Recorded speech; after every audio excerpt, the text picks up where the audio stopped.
तो सुखदेव जी ने जब परीक्षित जी को कथा सुनाई तो उसकी महिमा को जब बताया सुखदेव जी ने, तो उसी समय जैसे सुखदेव जी कथा श्रवण कराने जाने ही वाले थे परीक्षित जी को, तो सबसे पहले वहां पर स्वर्ग के देवता पहुंच गए। महिमा बताते हुए बताया गया, ध्यान देकर के सुनेगा, थोड़ी देर की बात है। महिमा बताते हुए बताया कि स्वर्ग के देवी देवता पहुंच गए।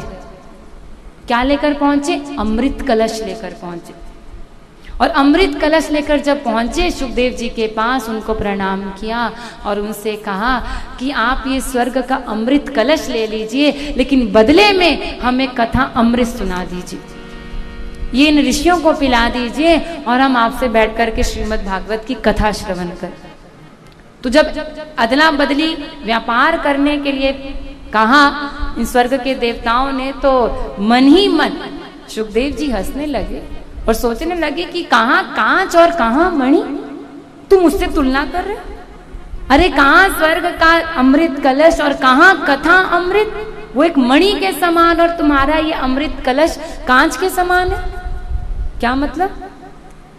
इतना बड़ा समुद्र मंथन हो गया, उस अमृत को पाने के लिए भगवान को कच्छप अवतार लेना पड़ गया।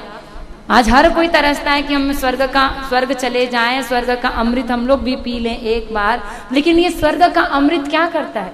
स्वर्ग का अमृत ज्यादा से ज्यादा शरीर को अमर करता है, यानी बुढ़ापा नहीं आने देगा, शरीर को निरोगी बना देगा। जैसे देवताओं के शरीर में, देवताओं को भूख प्यास नहीं लगती, उनका शरीर मल मूत्र का पिटारा नहीं है, उनकी आंखों की पलक नहीं भजती, उनका शरीर का स्पर्श भूमि पर नहीं होता, वो सदा पृथ्वी से ऊपर उठे रहते हैं। बड़ा सुगंधित शरीर होता है उनका, इतना सुगंधित होता है कि अगर एक मामूली सा देवता भी हम लोगों के बीच में आ जाए ना, राजा की तो छोड़ ही दो, जितने हम लोग यहाँ बैठे हैं सब बेहोश हो जाएंगे। इतनी सुगंध रहती है उनके शरीर में कि हम इस नासिका से सहन नहीं कर सकते। एक मामूली सा देवता आ जाए, ये सब अमृत पीने से यो अमर रहते हैं। लेकिन अमर मतलब शरीर अमर हो जाता है, वो अमर नहीं होंगे। ऐसा नहीं कि वो सदा के लिए देवता ही बने रह जाएंगे अनंत काल तक, ऐसा नहीं होता।